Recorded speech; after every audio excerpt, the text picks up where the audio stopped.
what's going on, guys? I hope you guys are having a good day. I'm Dr. Boyce Watkins from Your Black World and the Black Business School, and and we are pretty live. We're doing our thing. I hope you guys are having a great day, and I really have some really interesting topics to kind of break down for you today that I think are going to change your life and change your perspective. If you have an open mind, if you have an open mind, then I think I can really help you.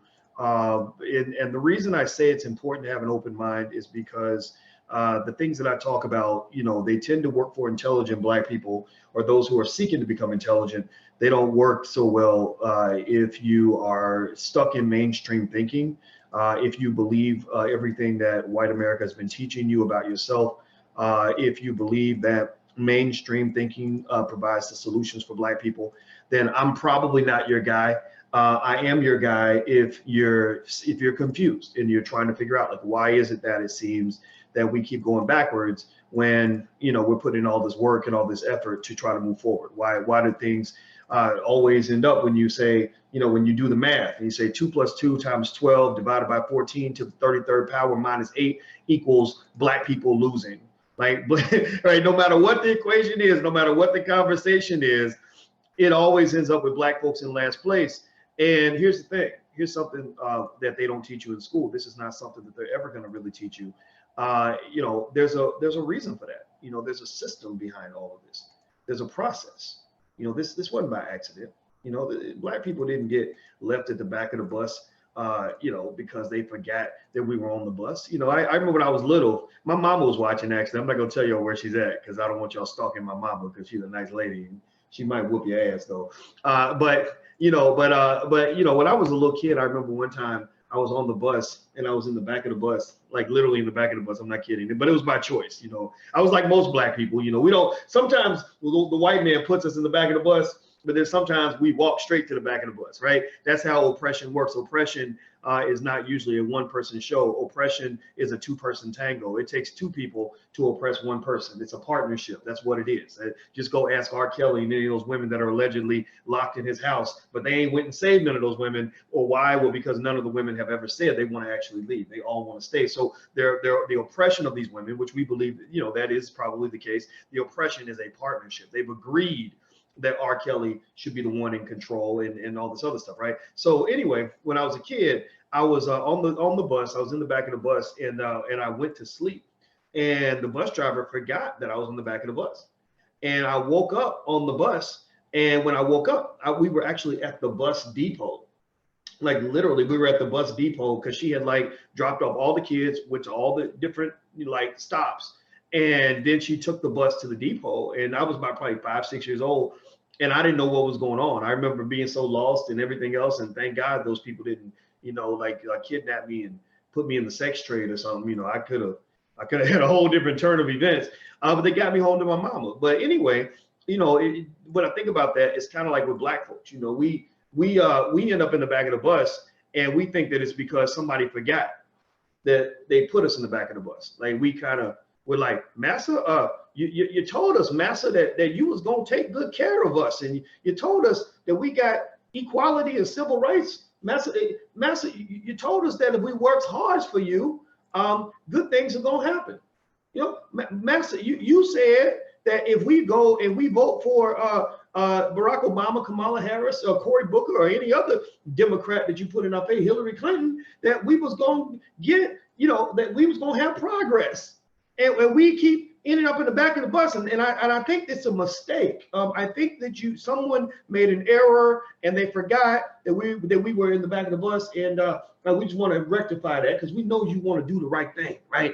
And the master looks at you and he's like, no, actually, we kind of, this is by design.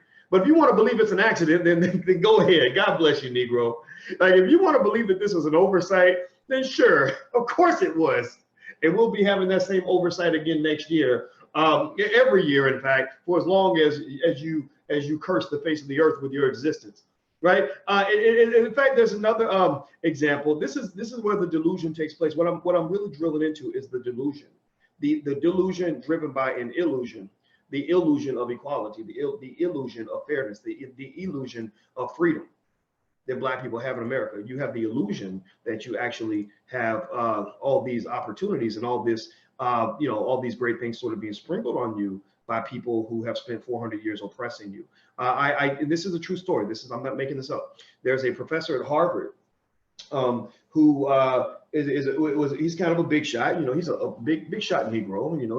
I mean, my God, he's at Harvard, so he clearly must be better than all of us, right? White people love him. So anyway, so this guy at Harvard was the head of a department, and basically, when they got this new president, they got a new president named Lawrence Summers, who was a like a kind of a smart version of Donald Trump. That's how you describe Lawrence Summers. He, a typical white male Republican. I don't even know if he was technically a Republican, but actually, you know what? I don't know if he was, because I think Obama actually appointed him, but the guy was a racist. The guy was a pretty terrible guy. So the guy becomes president at Harvard, right? And so he meets, the first thing the president does at a new university is they go, and in fact, actually, you know what?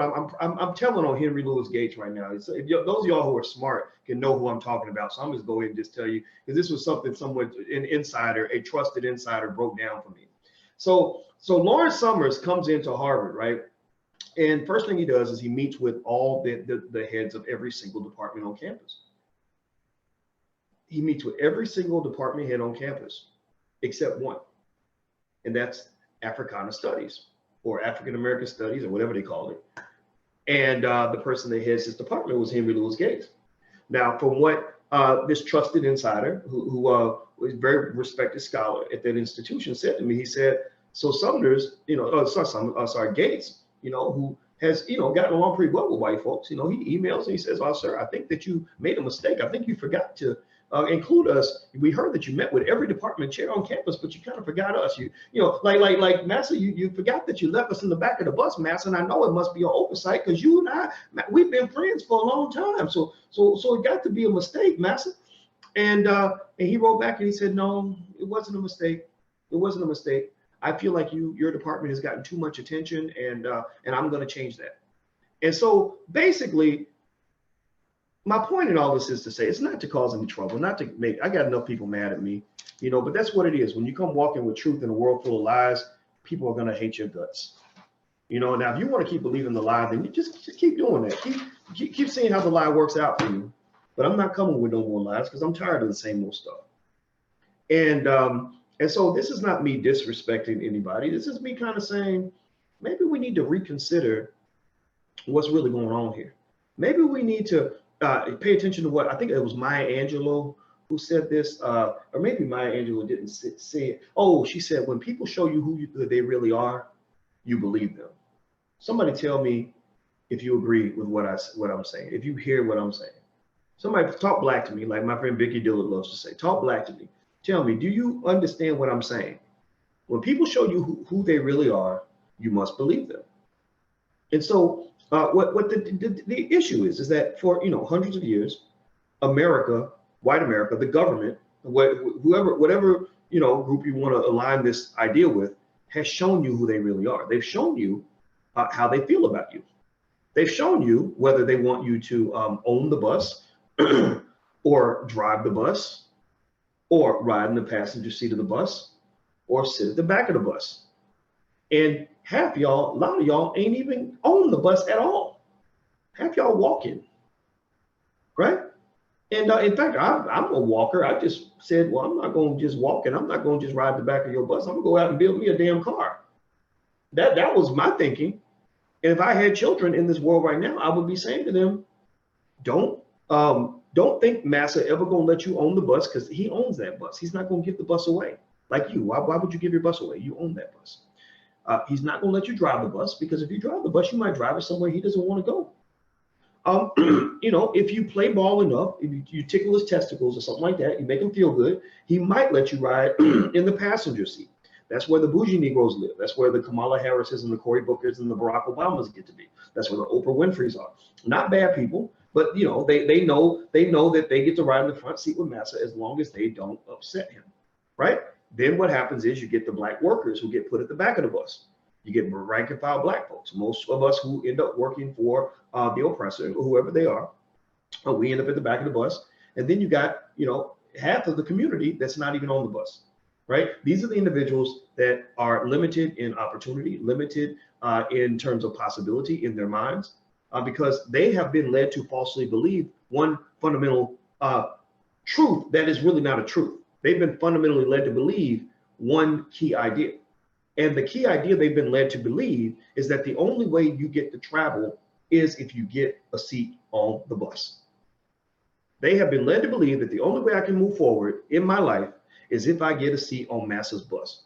Massa own the bus, Massa driving the bus, Massa lets some Negroes in the front seat, a couple Negroes in the front seat, Massa lets a chunk of Negroes in the back seat, and then he puts the majority of us off the bus. But we all believe that the only way we can move forward is if we get a seat on the bus.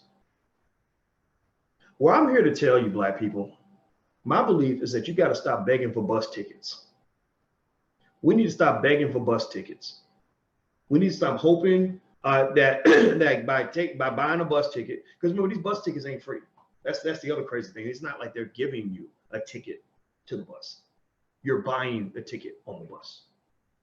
When I look at studies like the one I'm citing today, I saw where there's a study where white people wrote this article in the Boston Globe. Black people don't run that newspaper. I'm sure they got Black employees. Everybody does.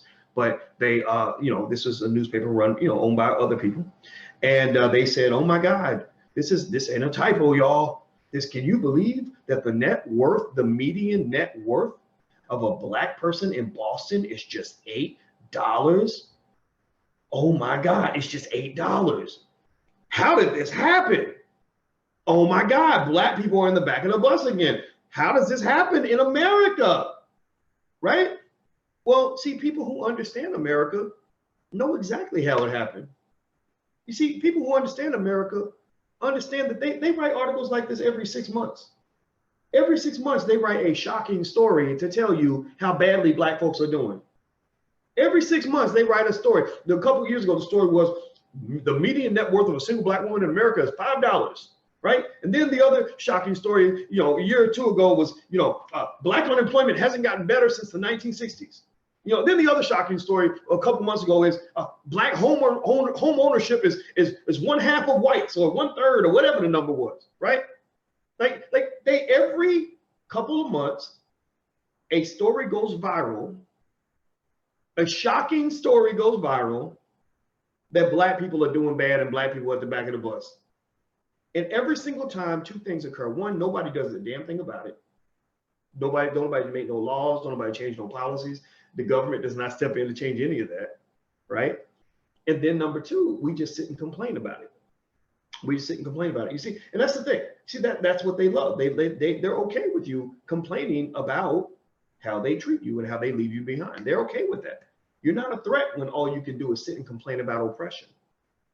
See, Dr. King was not a threat when he was doing civil rights marches, and he was letting police beat him upside the head so they can get a chance to go spend money at a white man's lunch counter. Like he was not a threat at that point.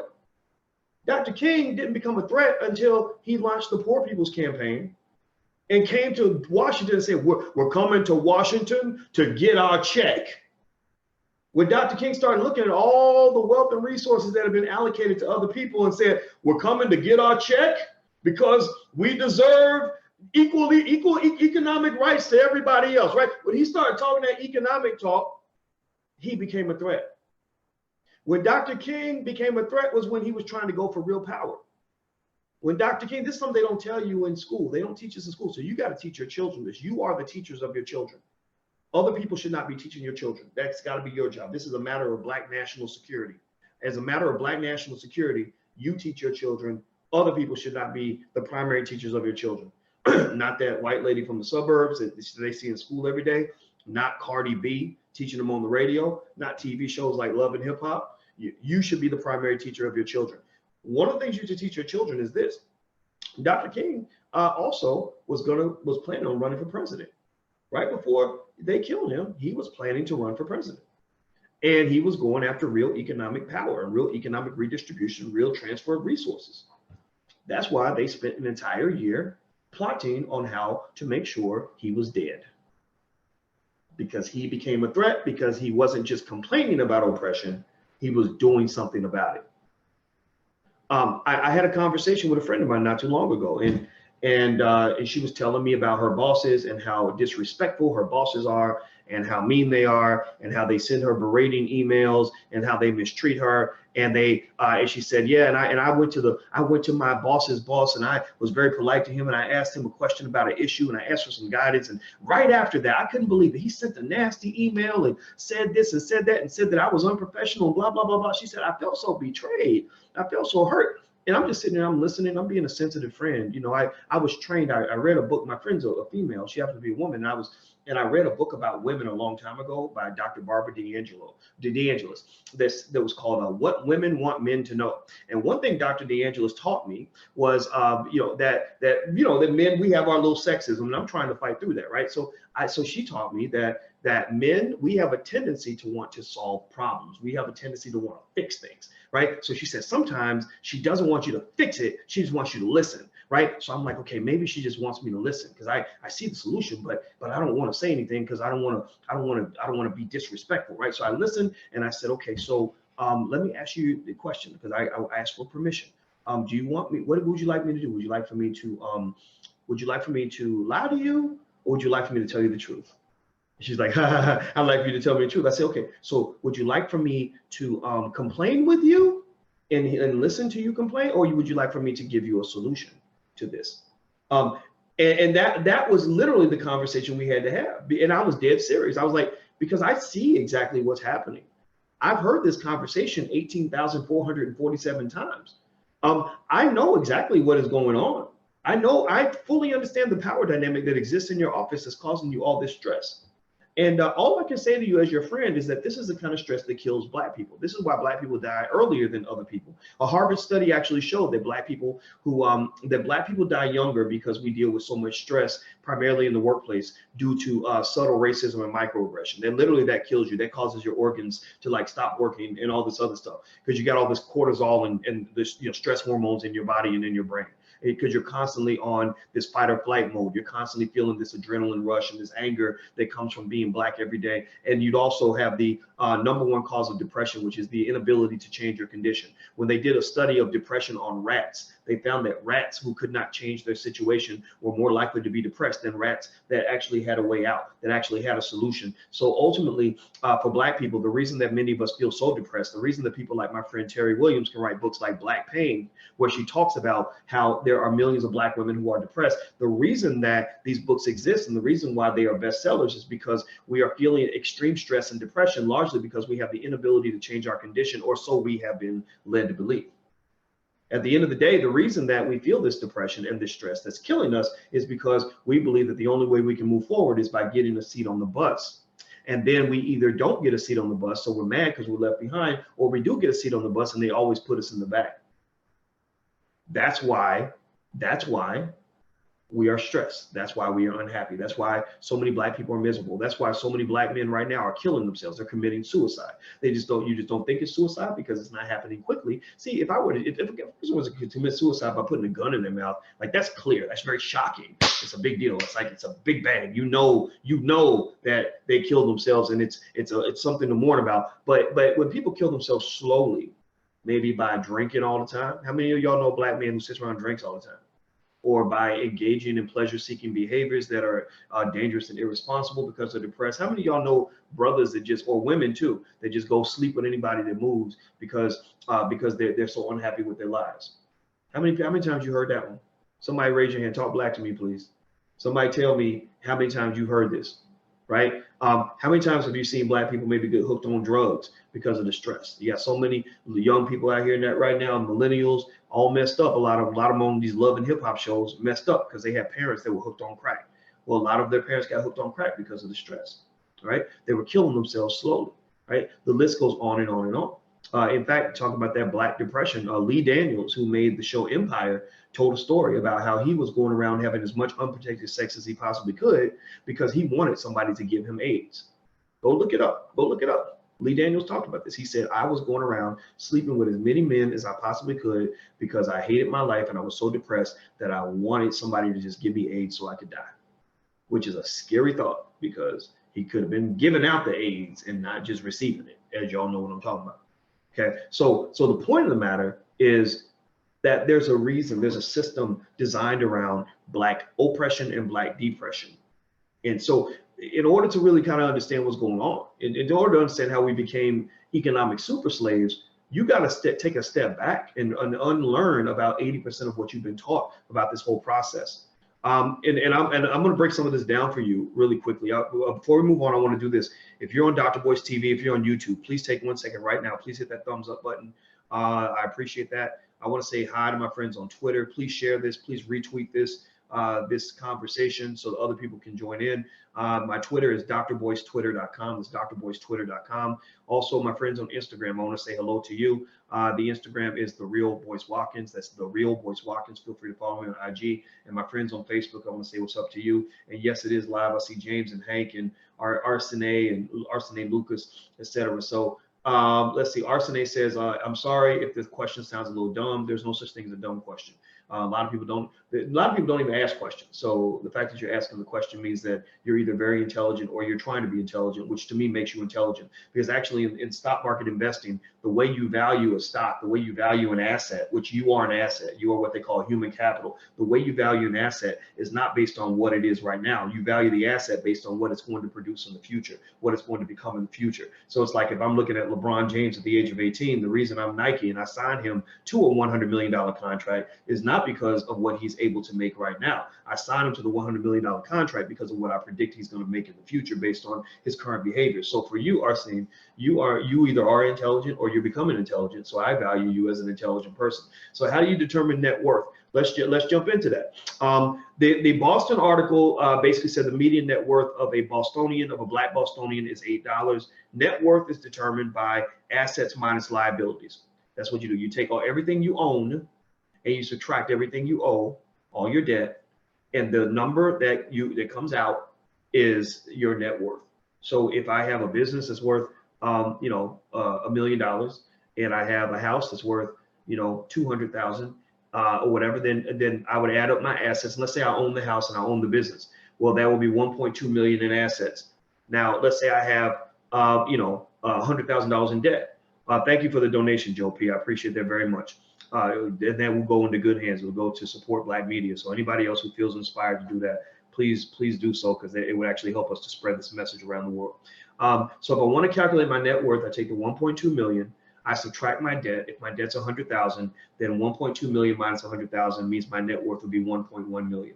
That's how I helped one of my friends figure out that she was a millionaire. She didn't know she was a millionaire because she doesn't study finance. She doesn't talk about money. Money's not a big deal for her. But I said, actually, and she grew up very, very poor. So she grew up with the false mindset that a lot of people have, that if you're born poor, then you got to stay poor. You're just poor forever. And I'm actually going to do a lecture on this because somebody wrote an article about this where they said basically financial literacy advice is bad for poor people, that it doesn't help poor people.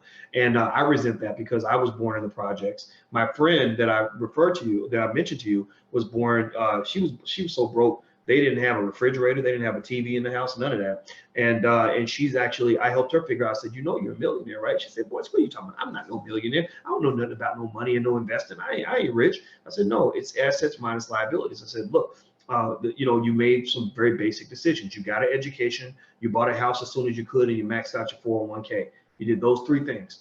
And you stayed out. And the other fourth thing is you stayed out of debt. You didn't go deep in debt. She went maybe 20,000 in debt for college, but didn't go deep in debt. She didn't get credit card debt and a bunch of other debt. So I said, look, pay attention. Now, let's do the math. I said, your house. You bought that house for 200. Now it's worth about 450. You own pretty much all of the house. That's $450,000 in assets. Your 401k, you started investing when you first started your job back in 2008. You maxed it out. Now the stock market has been rising, so your wealth has been rising. So your 401k is now worth $600,000. So 450 plus 600,000 is $1,050,000.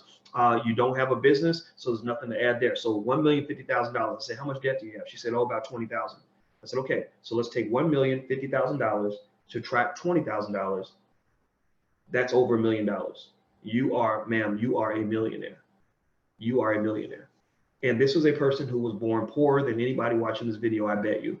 Maybe some of y'all might be able to compete, but she said, yeah, when I grew up, we couldn't go to McDonald's, and my mama would, I'd go to the skating rink, my mama would give me $2, and I'd be like, how am I supposed to, I can't buy no, I had to buy either a hot dog or the chips. I can't get both with just $2 or whatever it was, right? Like literally that's how broke she was as a kid. And so so here's my thing, because the problem is when you go and you're speaking in terms of solutions, a lot of people don't know that language. They don't know the language of solutions. They only know the language of whining.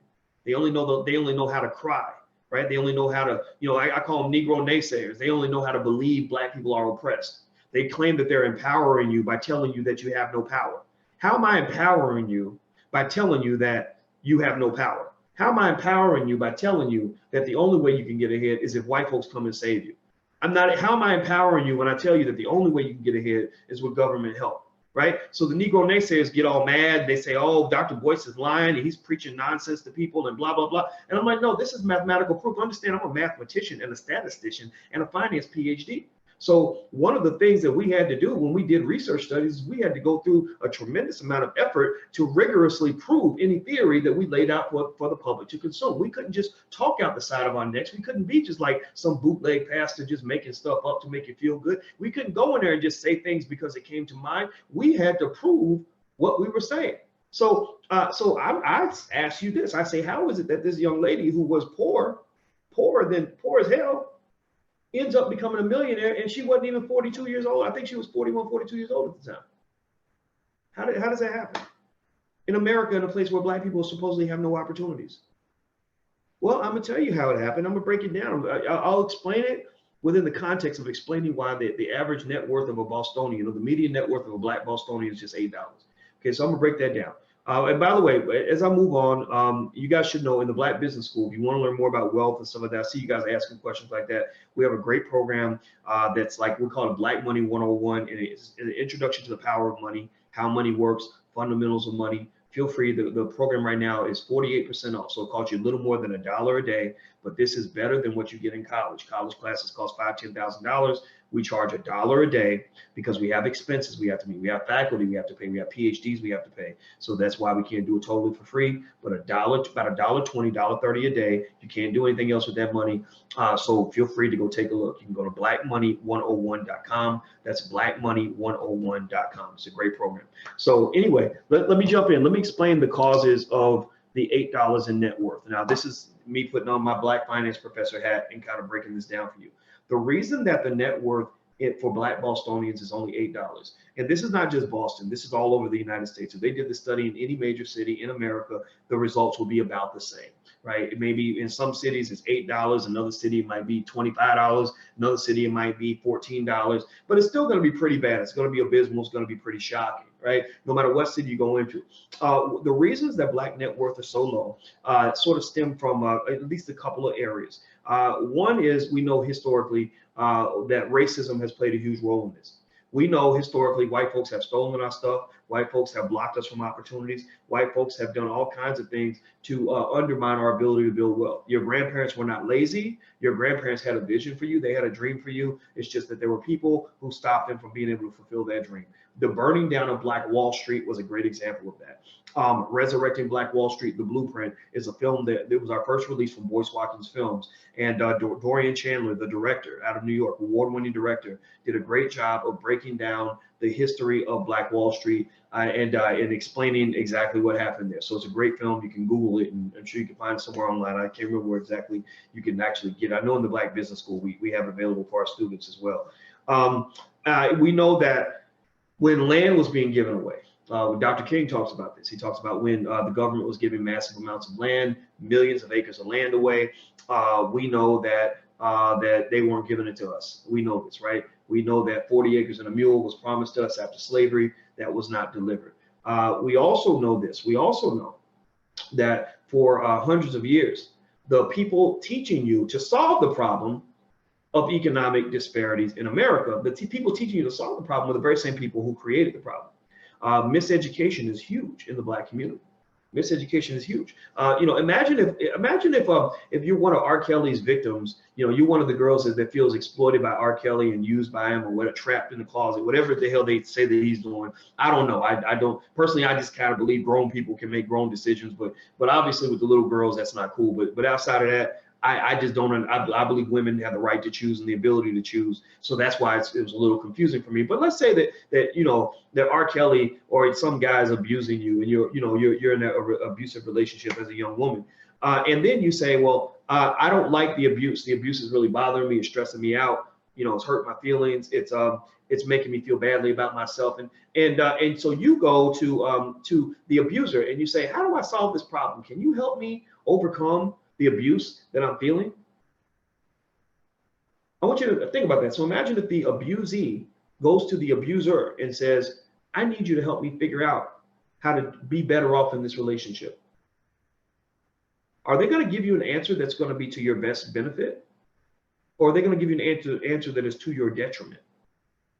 I talked to a lady who was in an abusive marriage, and an abusive marriage is a perfect analogy to understand the relationship between white and black people. Black people, we love white supremacy. Black people, we love this system. We complain about it, but we love it, you know. And I was listening to this abused woman talk about her husband, and it was really fascinating. She was like, well, let me tell you, he did this, and he punched me, and he would call me a raggedy bitch, and he told me that I was ugly and that I would never have another man if I left him, and all this other stuff. And then she would then in the same turn she would say, yeah, but I can't help it, but I just feel so bad when he tells me that that he bought me this nice stuff and he can't have a good meal without me anymore, and I feel like I have to be there to take care of him. Right? Or she says, yeah, I feel like I'm ugly because he tells me that I'm ugly. You know, he told me that I was ugly, and I just believe him. I have to admit that I believe him, right? And it was so interesting because what was going on to me was I said, you're in this box. You're trapped in this box of a relationship, and you're trying to solve the problems in this box by using the solutions that are also inside this box. And what you don't understand is that you're inside a tainted box.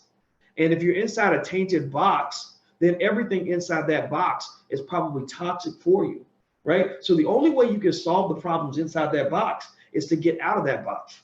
You must think outside the box in order to solve the problems that existed in the box. And then, of course, I gave her just friendly advice. I said, well, just understand that that the fact that you trust this man and you love this man shows that you're a good person, and that's a wonderful attribute for a person to have. I said, now the thing is, at the end of the day, I said, your love is something that should only go to a man who deserves it. I said, now there's a great man out there who does deserve your love, but you will never ever meet that man because you got the wrong man blocking you from the right man. When the right man walks by, he's going to keep walking because you got the wrong man blocking him from even being able to see you, right? Because he's going to protect his asset. He's going to control his investment. Or as an R. Kelly might say, R. Kelly, guys like that, with the way they talk is the Snoop and all of them, they talk about keeping their hoes in check, right? So it's funny, right? Snoop used to say, we don't love them hoes, right? But really, they love their hoes. They love their hoes because they can control them and make them do things that are supportive of their interests. So the same white people who hate you, they also love you. On one hand, they say, we don't love these hoes, right? They don't love black people. They want to shoot your son on sight. They want to put you in prison as much as possible. They want to make sure that you get fired on your day off. They talk bad about you in the media. They put out horrible music where you call each other niggas and bitches and everything else. So on one hand, they talk bad about you, but on the other hand, they love you. On the other hand, they steal your culture because they admire the culture. They get mad when you want to separate because they're like, well, why would you separate? We're a big family. They get upset when you talk about building your own because they're like, well, why would you go build your own when you can come work for me? Like, I don't understand. Why are you being so radical? Why is it? Think about this. Why is it that there are people that consider me to be one of the most dangerous black men in America? Why is it that white people get so uncomfortable sitting and talking to me when I simply talk about black people loving ourselves and building our own? Why is that? Why are they more threatened by an intelligent, educated black man than they are by a rapper who carries a gun and says, I kill niggas on the weekend? Well, because one of them is thinking outside the box and trying to be free. The other one is trying to be a good hoe. The other one is serving the purposes of white supremacy. when you are a rapper and you're making millions of dollars for some white man or some music industry label by calling black women bitches and hoes and talking about killing other black men and keeping black people as ignorant as possible, then you are doing exactly what they want you to do. They like, we love them hoes. We love our rappers. I love you, little Snoop Snoop, whatever it is, right? Like they love that. That's because it's serving the purposes of what they're trying to do. It serves the purposes of white economic supremacy. So going deeper into that, into why you have the net worth of black people, that why it's so low. We mentioned the historical reasons. We kind of broke some of those down. Going deeper into the miseducation, here's some other factors that play a huge role in black net worth dropping. It's not, and here's the thing, it's not getting better. It's not like we're behind and things are getting better. No, it's like we're behind and it's getting worse. Like we're behind and we're falling more and more behind. Like it's bad, but it's getting badder. It's getting worse. Every generation is getting worse. This generation is getting worse. And you're not excluded just because you are a bougie Negro who went to college. Understand, the bougie Negroes who went to college, like us, all of us who went to college, a bunch of us did, right? You're contributing to the black wealth gap actually because student loan debt is out of control. They have convinced you to serve their purposes by being deeply committed to spending $100,000 to go to Iowa State University to get your degree in management or whatever the hell you got your degree in, so you can graduate and get your job, not paying you very much money, but you're carrying this big load of debt, which is like having a mortgage with no house. It's like having a mortgage without even owning a house. So you're going to be paying on this debt until the day you die. Many people will. Half of all black college graduates have defaulted on their student loans. They've defaulted. That means not only is their net worth probably negative, but they're never going to own a home, which means that they'll never get a chance to build wealth in that particular way. Many of them will never start a business because they were never trained to own a business. And also they don't have the capital to own a business because they're dealing with all the student loan debt and they have to go to work every day. They're giving their best energies toward a job. They're spending their time that could be spent building a business. That time is actually allocated now towards serving the white supremacist institutions by going to work every day, right? Because you can't give 80 hours a week to a business if you're giving 80 hours a week to a job, right? You can't. It doesn't work that way. There's only 168 hours in a week, and you got to sleep for 56 hours, right? So you only got about 112 hours left to actually do things with. So you're giving 40, 50, 60, 70 hours a week to the job. So that means that this is time, that this is capital, this is wealth. This wealth, your time is wealth. Your time is the most valuable type of wealth that you have. That's what we call human capital. That's what us finance experts call human capital. You're giving the majority of your human capital to that corporation. That's why black net worth and black capital, black wealth is so low. A large part of it is not just because of what was stolen. A large part of it is not just because of what we were excluded from. A large part of it is that the seeds that we have, the money that we do have, the $1 trillion a year in spending power that we have is largely being given away. So think about this. I mean, you have, it's one thing to say some things were taken away from you. It's nothing to say, okay, they took away everything except for the last 5%. So let's say that, black people have $1 trillion a year in spending power. Well, really, we should have $5 trillion a year in spending, right? That would pretty much put us in a good position economically, right? So let's say we're supposed to have $5 trillion, but we've only got $1 trillion, right? Trillion is a lot of money, by the way. Most nations do not have as much like income as the black community. Let's just make sure that's clear, okay? So they took away 80% of your shit. Somebody came up in your house, they took away 80% of everything you have.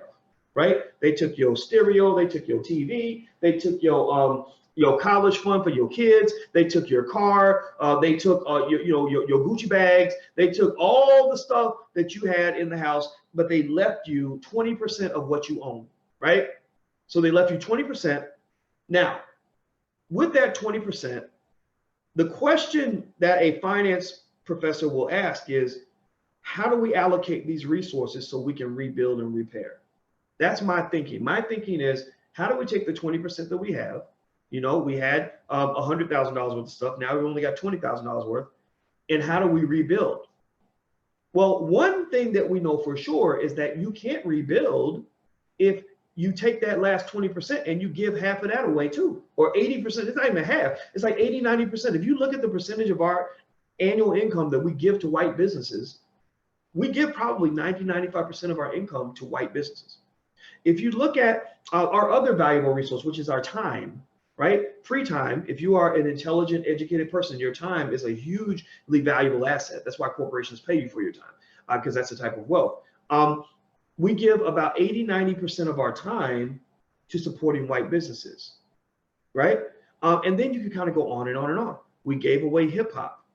The hip hop music is $1 trillion industry. We gave that away. We give away our best athletes. Our athletes are worth millions of dollars. They get paid. Some of them do. A few of them do. But we give away at least $1 billion a year to the NCAA. So a big step toward moving forward is to not keep moving backward. A big step toward gaining something is to not keep giving things away. A big step toward filling the bucket up is to fill the holes and the leaks in the bucket, right? So that's the thing about Black people, right? We have our bucket isn't that full. It should be fuller but people took things out of the bucket. So the bucket isn't that full. But even for the part that's not that full, there's a huge leak that's sucking out 90% of everything that's in the bucket, right? So I say to Black people, the first step toward being able to grow to where you want to be is to stop walking around with a leaky bucket, right? And then what happens is once you learn to keep your money, then you gain some economic intelligence so you can learn to earn more money. When we talk about what a net worth is, right? Net worth was the conversation in this article in the Boston Globe. Somebody asked a great question. It's a great question. It wasn't even a dumb question, but they were like, what is net worth? How do you calculate net worth, right? Well, like Dr. King had a dream, I got a dream. My dream is that in 50 years, there will never be a Black person who doesn't know how to calculate their own net worth. My dream is in 50 years, there will not be a Black person who doesn't know how to fill out the form to get an LLC started, right? It's just as easy to fill out the form for an LLC to start a business as it is to fill out a job application. So my dream is that in 50 years, we will have Black people who know more about filling out forms for an LLC than they know about filling out job applications, right? Because here's the thing. So net worth is assets minus liabilities. Assets minus liabilities, what you own minus what you owe, right? How many Black people do you hear talking about ownership? How many Black people do you hear on a regular basis every single day talking about asset accumulation?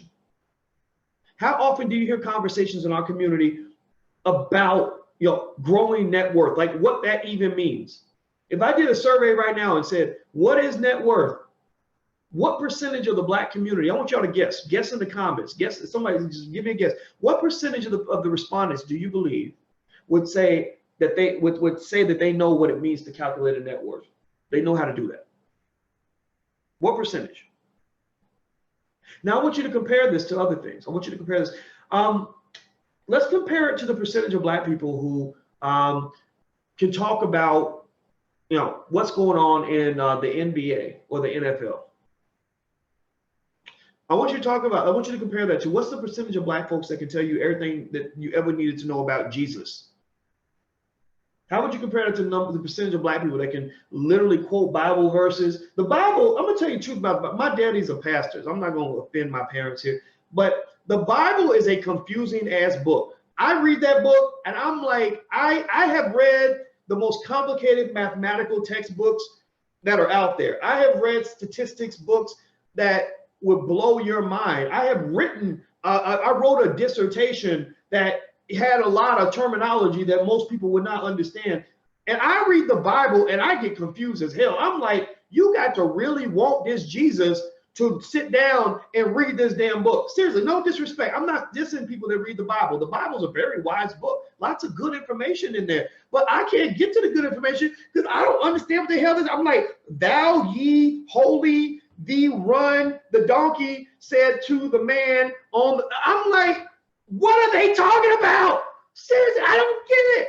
I do not understand it. I'm not, if you read the Bible, please don't take offense. I swear to God, this is not anti-Bible. I told you, I'm not anti-Black church, none of that. But I'm trying to understand this. I'm trying to figure out how you got a group of people that will memorize one of the most complicated shits that has ever been written in the history of all mankind. Not that the Bible shit, I'm sorry. Let me take that back. One of the most complicated books.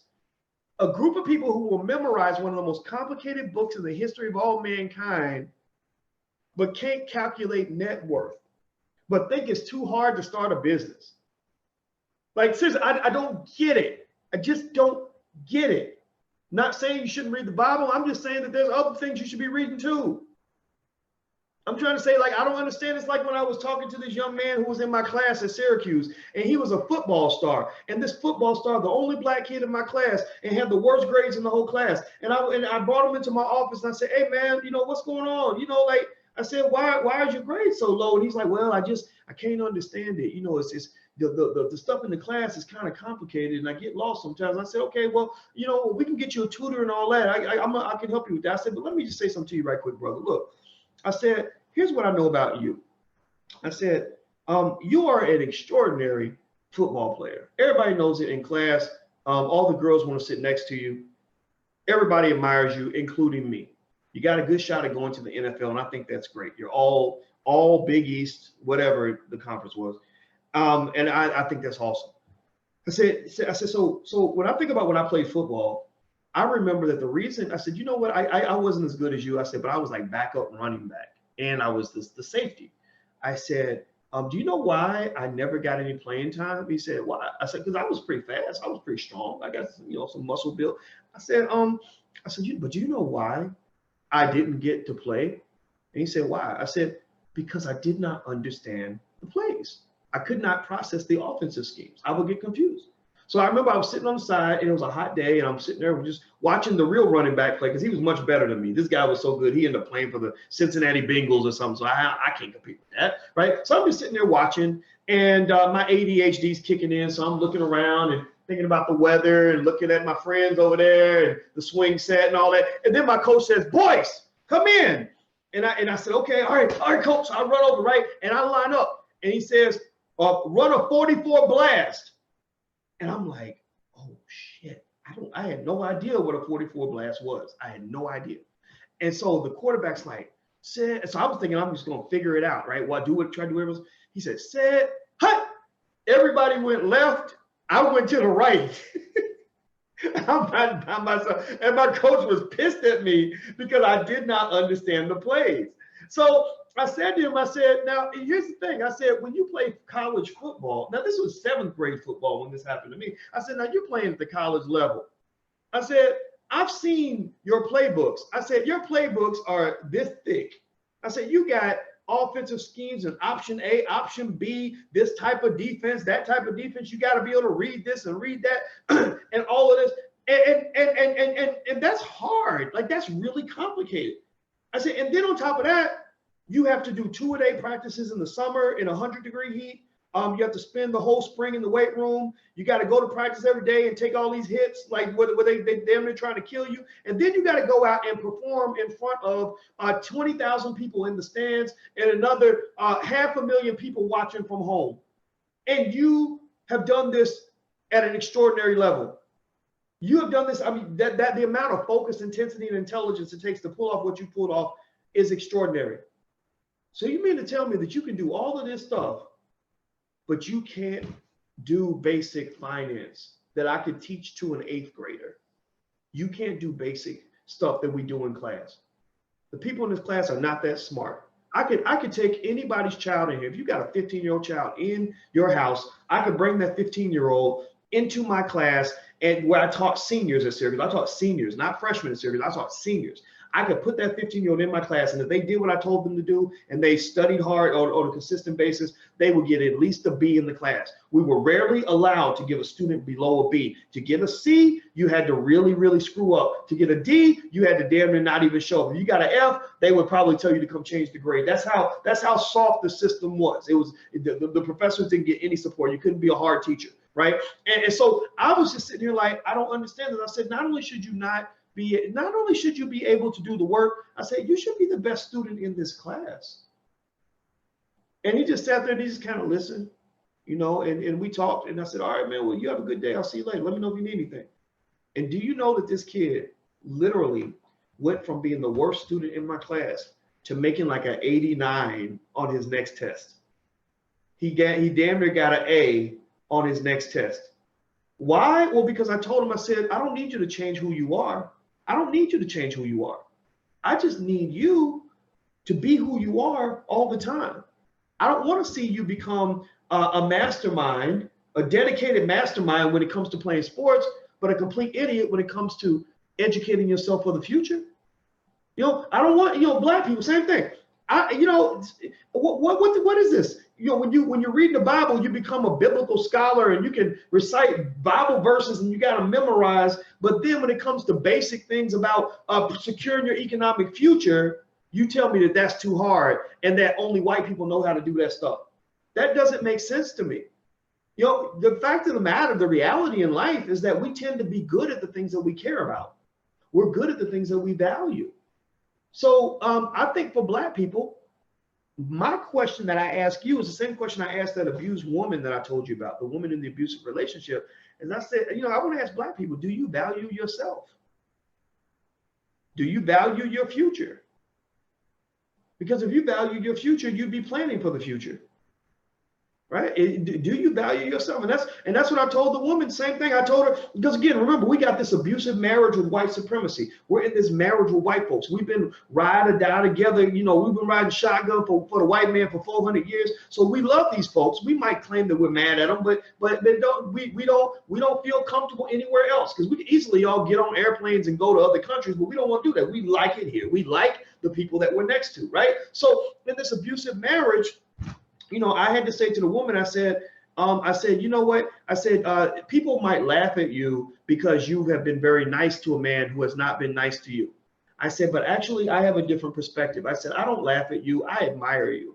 I respect you for that, because it's easy to be mean to the world because people have been mean to you. I said, it's a special person who can be a kind person in the midst of mistreatment, in the midst of abuse and mistreatment. Right. And that says a lot about who you are and who you choose to be. And I respect that, because I understand that I've been abused in relationships. They think men don't get abused, but I'm a survivor of abuse. I don't like looking at myself that way, but you know how some sisters can kind of get in a man's head and say nasty things to him and berate him and all that. Some of y'all out here, if you know what I'm talking about, please share it, say something, so I don't feel like I'm in this by myself. But I've been abused, or I've had people tell me that, oh, Boyce, you're too nice. You gotta start learning how to be mean to people, because they're gonna be mean to you. And I hear that, and I'm like, no, actually, I'm kind of like my friends in church. I'm kind of like, well, I look at life and I'm like, well, what would Jesus do? Jesus was a little bit of a sucker, right? Jesus would go and trust people who would rob him. Jesus would go and be nice to people who'd be mean to him. Jesus tried to help people that eventually crucified him, but he didn't seem to regret it. Didn't seem to regret it. Remember, he was like, forgive them, Father, for they know not what they do, right? He saw their behavior as a reflection of their mentality, and it had nothing to do with him. It wasn't that he was too nice to them. It was that they were so damaged that they only knew how to be abusive and harmful to other people, right? So a lot of times, that's why I said to this woman, I said, look, the way this man is acting towards you, it's not your fault. The way this man is behaving is not a function of you. So I don't, please don't tell me anymore that you think that the reason he said this to you or did that to you or choked you out was because of something you did. It ain't your fault. I said, his behavior he owns that. That's on him. Whatever it was that caused him to be this man, that's what it was. It ain't got nothing to do with you. I said, but here's the thing. Here's where it comes back to you, though. Look, you are a good person, and you need to stay exactly the way you are. But the problem is that you're giving your valuable love. You have the most valuable love that there is, because you know how to love a man despite himself, and you're giving the most valuable thing in the world away for almost nothing. You're giving the most valuable thing in the world away to somebody who truly does not deserve it. I said, so my advice, if I was to just tell you exactly what I think you would consider doing, is take this valuable, precious love that you have and give it to the right man. And then, what she said? Let me tell you this. This is so real. It's the Stockholm syndrome, all of that. It applies to black people. You know what she said? She said, well, yeah, I realize that I tend to be attracted to cocky, arrogant guys. She said, I like that.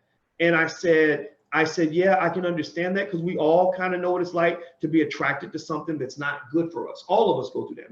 For men, it's a big button to smile. You see a lot of men anyway. A lot of brothers I know, they say trust a big button to smile or whatever. Like they'll see a girl that looks pretty, that looks good, got a nice body, and next thing you know, they're trying to wipe her up and she's like the worst choice in the world, right? So I said, I understand that. And I said, a lot of it comes down to knowing the difference between, or finding the balance between what you want and what you need. And I said, but most importantly, what I'm really seeing is that the reason you're giving your valuable love away cheap is because you don't see the value in what you have to offer. Ultimately, this all comes right back to self-esteem.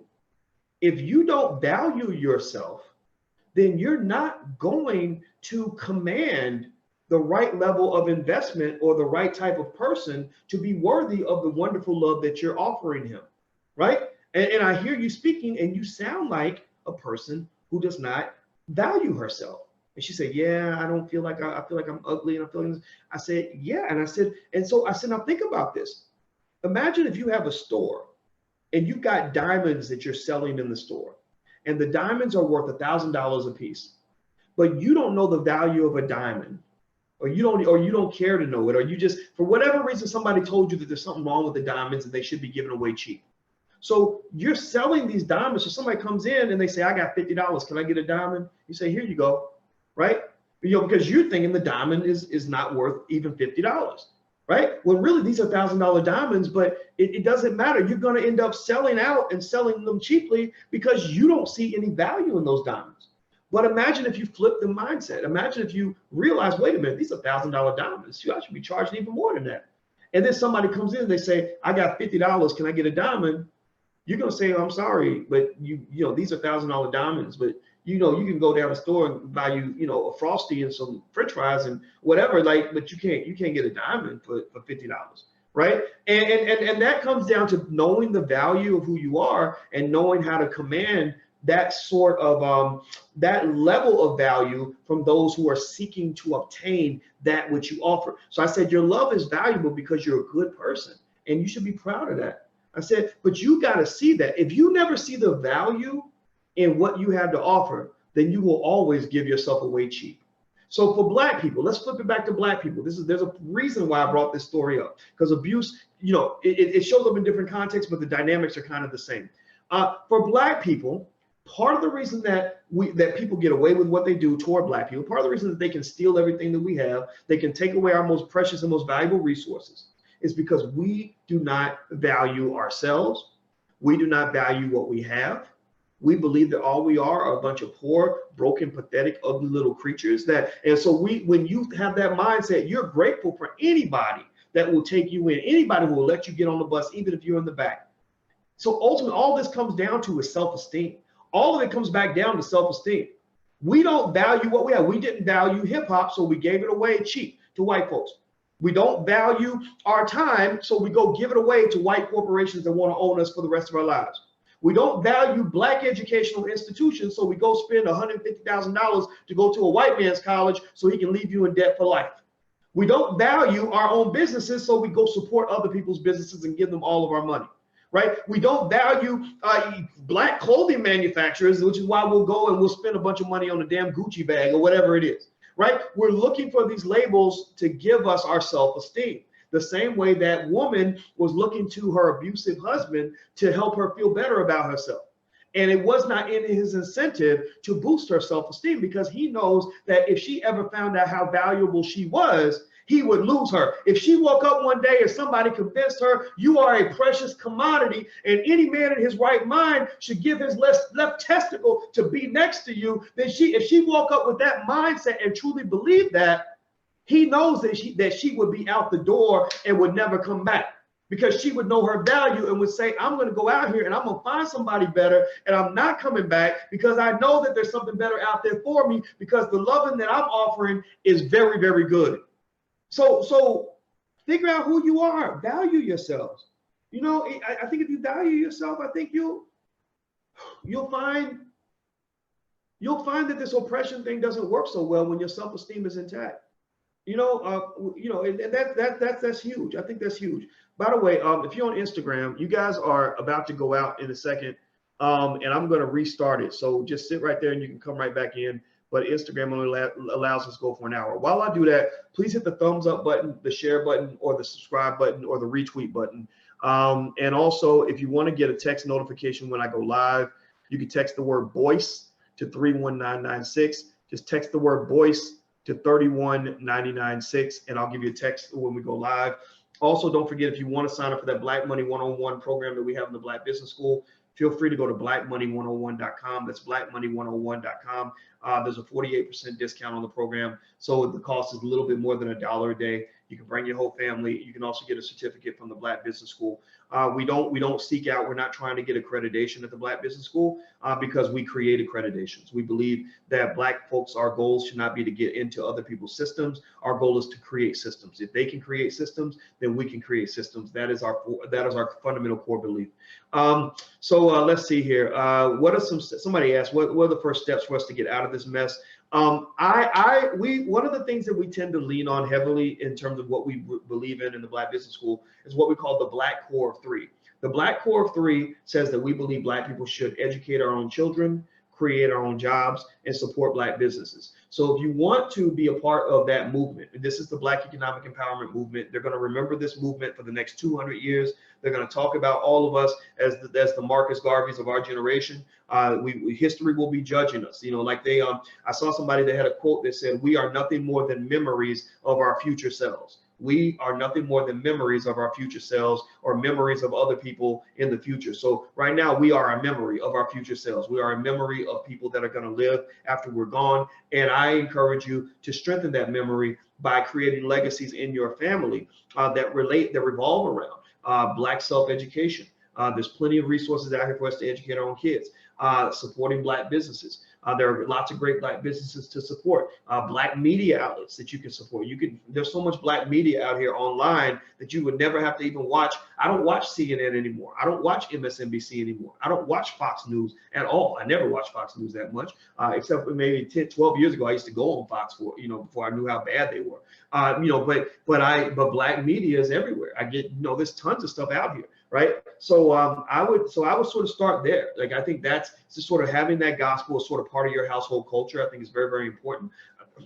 I think also teaching your children to develop institutions, like putting them in programs where they can learn to start businesses. That's important so that they know they have a plan B. The problem for a lot of Black people, the reason you see the government shut down right now is because, and then people struggling through the shutdown right now is because they had no plan B. Their plan A, plan B, and plan C was, you know what I mean. I said the alphabet wrong. That's how screwed up my brain is right now. But their plan A, B, C, D, E, F, and G was, paycheck to paycheck to paycheck to paycheck to paycheck to paycheck to paycheck, right? And they thought they were secure, but really they were in a high risk position, a very risky, very vulnerable position. And you see that happening right now. Lots of people are getting evicted because of the government shutdown. And so the reaction of a lot of people is, whoa, those poor people, let us write another news article telling you about the poor people who lost their homes during the shutdown. And I feel bad for those people. I really do. But the question you want to kind of ask yourself is, do I really want the moral high ground of being the victim all the time? Like, sure, being the victim, like you kind of have what they call the moral high ground, where it's like you're a good person because you were a victim. But is that really what you want? Like, do you really want to always be the victim, or would you rather be the person who prepared? Would you rather be the person who was protected from victimhood? It's up to you to make that decision. It's totally up to you. So anyway, a lot of this issue, this net worth issue, right? You got this wealth gap, this net worth problem, etc. A lot of it comes down to saying this, like, if somebody asked earlier, what are the solutions? So I've given you some solutions before. I'll give you another one now, and I'll break it into two general categories. You got solution A, which is we can rely on white folks to come and fix things in our community, and we can rely on government, corporate America, things like that. And solution B is that we rely on Black folks to solve Black economic problems. Now let me tell you, the challenge I have with those, because I have a lot of people, most of the people that argue with me the most, and I'm okay with that because I think all the good ideas should be on the table. If there's an idea that's better than mine that works for you, then I absolutely think you should follow that. But they'll say Black people cannot move forward without government help. They will say Black people must receive government help and must receive help from white people in order for us to move forward. In fact, when you look at most Black people that you see on TV, they are talking to audiences full of white people and trying to get them to become sensitive to the plight of Black people. Ta-Nehisi Coates. He wrote a great book about the history of discrimination and made the case for reparations, unlike any other. Wonderful job. God bless him. I admire that, brother. I'm like, how do you hang out with that many white people and not start breaking out in hives? Like, I think that's awesome. I'm like, man, you got the gift, brother. Keep doing your thing. I'm cheering you on. But I'm sitting here, but what's fascinating to me is I'm kind of like, I'm asking myself, I'm a little confused. I'm like, okay, so we're waiting on white people and the government help.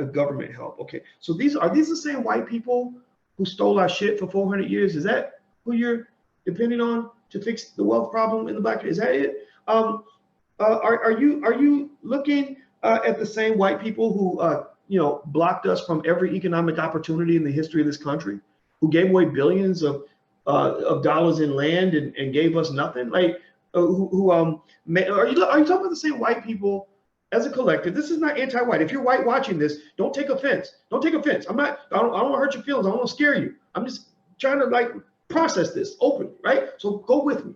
Are these the same white folks that have made trillions of dollars from unpaid black labor? Are these the same white folks who, as a community, make trillions of dollars from the prison industrial complex, from the NCAA, et cetera?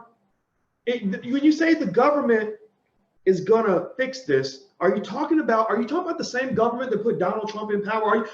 Is that really your master plan? Is that your master plan, that you really think Donald Trump is going to push forward with an initiative to help black folks secure the wealth that we deserve? Is it the same government run by Donald Trump? When you say we need government help, like we can't make it without government help. We can't move forward without government help. Are you talking about the same government that is so dysfunctional that they were shut down for the last 6 to 8 weeks, or however many weeks it was? Like, are you talking about that government that can't even agree on what color Kleenex to put in the bathroom? Are you talking about that government coming together in a unified framework to do one of the greatest wealth transfers in the history of this country? Is that the government you're talking about? I think you might want to come up with a better plan. I just don't. Again, I'm not. And I share this with you guys because I want you to. I want you to keep what I'm saying in your heart, right? I want you to think about this, and I want you to have these conversations with people. When people tell you black people can't do for self, then what they're kind of saying to you is that black people aren't going to do anything. Like, that's what they're basically saying. Because if they say black people, if they make fun of you because you believe black people can do for self, we can build for self and all that, and now mind you, everybody else has done it. Asians have done it, whites have done it, Indians have done it, all of that, right? Or people in India, right? Like everybody else has done for self, but somehow we can't do it. Somehow we're disabled, or like we're like the handicapped kids on the little bus. I have no idea.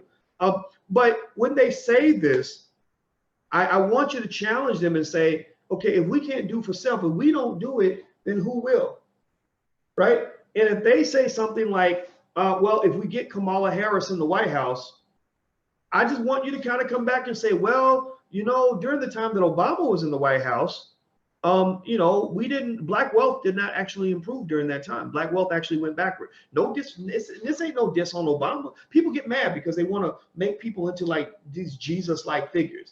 And when people get into that Jesus mode, they're not rational. They're not rational. So you can't. It's like telling a girl that her boyfriend is like a bad guy, that he's cheating on her, that he's going to hurt her feelings. She got to learn that for herself. You ain't going to talk her out of it. I had a friend who was I guess he thought he was like a player, and he had a real pretty sweet little girlfriend that would come see him. And I mean, very pretty girl and so nice. And she would cook for him. And at that time, I was a nerd. I was in college. I didn't have no girlfriend. I was dating some raggedy girl, but she didn't. I was like, man, I wish I had a pretty girl who would come cook for me. I would treat her nicely, right? And he was very nice to her. He loved her, right? But when she left, like this dude was like he had an endless cycle of women going in his room because he was like a really good looking guy. So literally, It would be like 5 girls a week. I'm not making this up. I kid you not.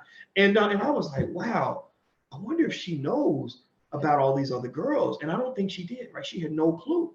And I would see her because we worked together, and I would want so badly to say, you know, I think you might want to reconsider, because I don't know if the man that you believe in is really the man that you think he is. But I thought about it and I said, she is so in love with this man that if I tell her what this man is doing, she gonna get pissed off at me. She gonna go right back to him. He gonna come back mad at me, and I'm gonna be the bad guy because I tried to help her, right? So I didn't say anything. Now, luckily for her, she eventually found out. And after she found out, she told me about it, and she was so devastated. She said, oh my God, I had to go get an AIDS test, and I found out that he was hooked on drugs. I mean, just all these things that were going on, right? And I was like, and I wanted to say, God, I wanted to tell you. And I was like, I hinted, I was like, yeah, I kind of knew what was going on, but I didn't want to offend you. So but the thing was, it's like, that's kind of how it feels when you see Black people that are in love with a politician.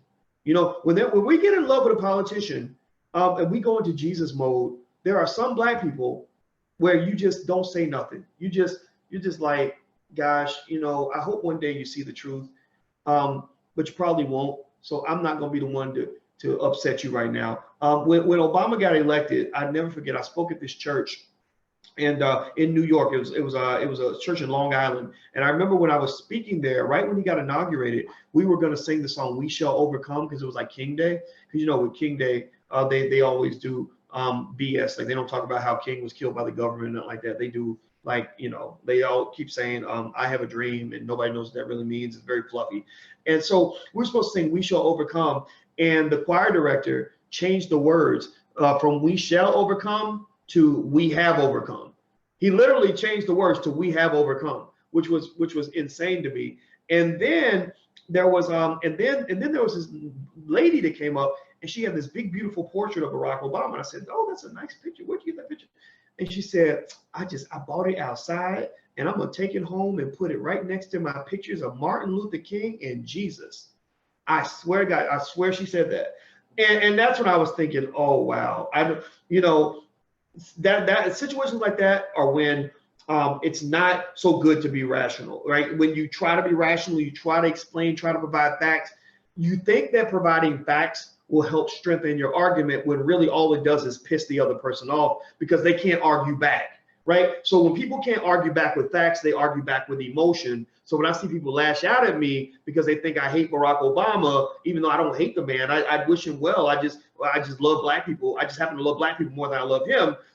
It doesn't matter. I know when that energy starts coming, and I know at that point, there's nothing I can really say to you. So I deliberately restrict the people I want to talk to being the people that are just looking for the truth, the people that can handle the truth, the people that are kind of beyond the fantasy. The people that don't want to believe, that don't care, that if the Easter Bunny's real or not, who don't need to believe in the Tooth Fairy, who gave up on Santa Claus, who are now looking for the truth. Those are the kids I'm talking to. And unfortunately, that's not the majority of us. That's a kind of a pocket of the community. But I believe that with that pocket, that pocket can be the key to the future. That's all we need to work with. I don't think we need 40 million people on the same page, all believing that Black people can do for self. Let's just be clear. The majority of our community is so beaten down and downtrodden with the abuse that all they can hear is an abusive, oppressive message.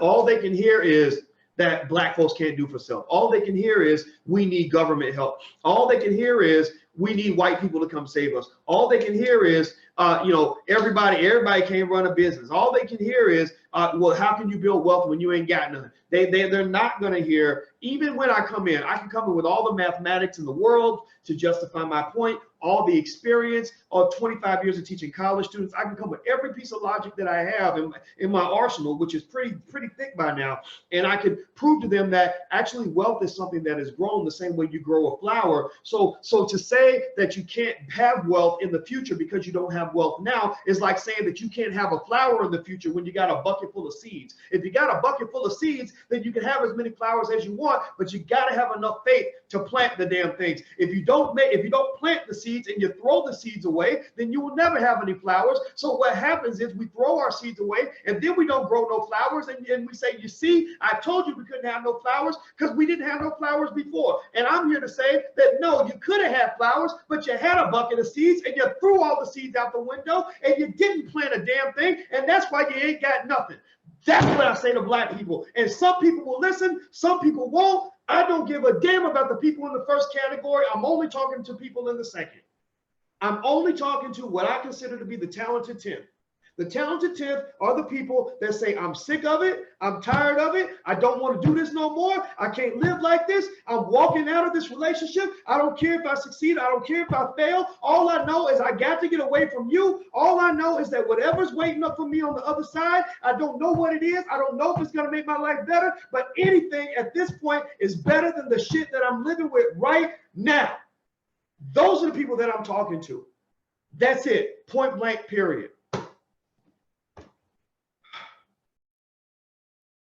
All right. Okay. I didn't know that I was going to do that, but I'm glad I did. And yeah, I think I need to go and smoke a joint or something. Or I'm kidding, I don't smoke, but if I did, I probably have to do. I think I'm gonna go to the gym and run some miles and get this out of my system. Before we go, please hit that thumbs up button. Hit the subscribe button, hit the share button, the like button. I want to say thank you to everybody individually, everybody on Facebook. Facebook is Dr. Boyce Watkins. If you search for that, you'll find my page. Thank you to everybody on Twitter. If you go to drboycetwitter.com, you can follow on Twitter. Thank you to everybody on YouTube. Kai and Atiba and Wanda, and I saw Vicky Dillon in there, Romana Blake and Dual Victory. You can go to drboycetv.com. That's my main YouTube channel. And then we have another YouTube channel if you want to talk strictly about financial stuff. That's theblackfinancialchannel.com. That's theblackfinancialchannel.com. And I want to say thank you to my friends on Instagram. I love you. Instagram is the real Boyce Watkins. Last but not least, as you know, in the Black Business School, we have that 48% off discount on Black Money 101, which is about $1.20 a day. If you add it all up, feel free to give it a try. There's a 30-day 100% money back guarantee on all of our programs. If you have any challenges or any questions or anything, you can also email support@theblackbusinessschool.com. That's support@theblackbusinessschool.com. Also, if you want to take advantage of the discount for your family, go to blackmoney101.com. That's blackmoney101.com. And last but not least, as you know, we have flashcards and books and things like that you can get for your family. So you can go to drboycebooks.com. That's drboycebooks.com. All right, guys. So I'm out of here. Have a good day. And I hope that we got the point across. Believe in yourselves. Don't let nobody tell you different.